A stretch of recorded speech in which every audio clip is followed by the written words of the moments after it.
After a 33-year leave of absence from his alma mater, I am pleased to present to you Dr. William Gates.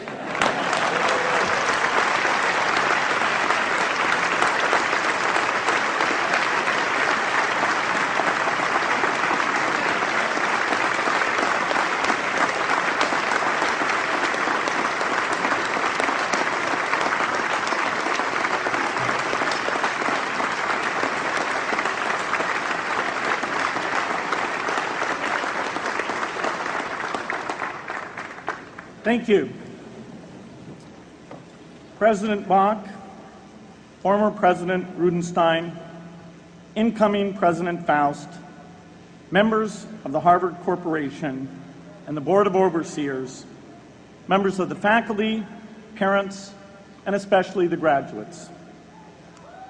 I've been waiting more than 30 years to say this. Dad, I always told you I'd come back and get my degree.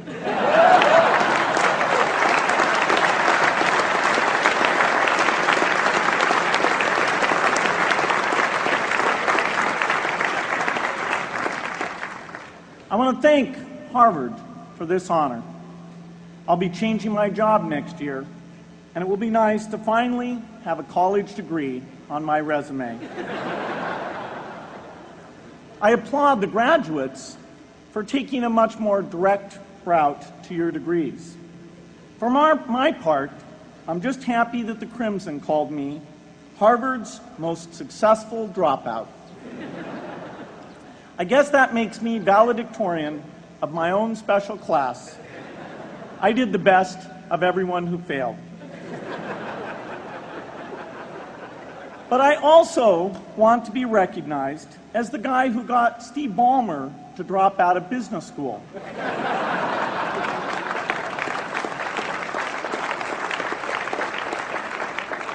I'm a bad influence.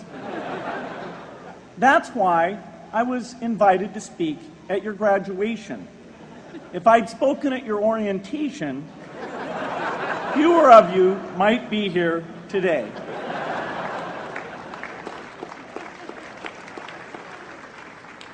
Harvard was a phenomenal experience for me. Academic life was fascinating. I used to sit in on lots of classes that I hadn't even signed up for. And dorm life was terrific. I lived up at Radcliffe in Currier House. There were always a lot of people in my dorm room late at night discussing things because everyone knew that I didn't worry about getting up in the morning. That's how I came to be the leader of the antisocial group. We clung to each other as a way of validating our rejection of all those social people. Radcliffe was a great place to live. There were more women up there, and most of the guys were math science types.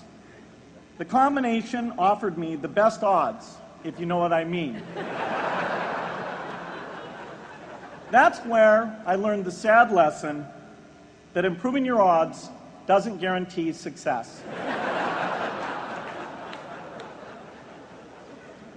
One of my biggest memories of Harvard came in January 1975 when I made a call from Currier House to a company in Albuquerque, New Mexico that had begun making the world's first personal computer.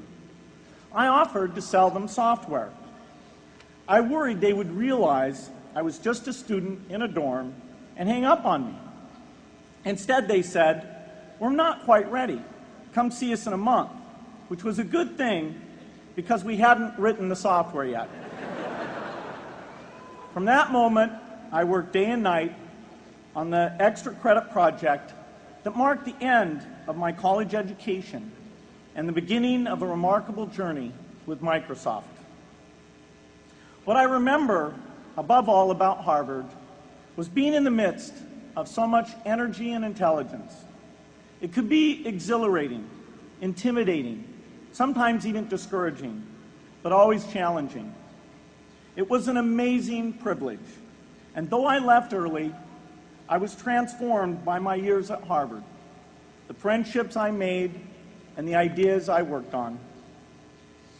But taking a serious look back, I do have one big regret.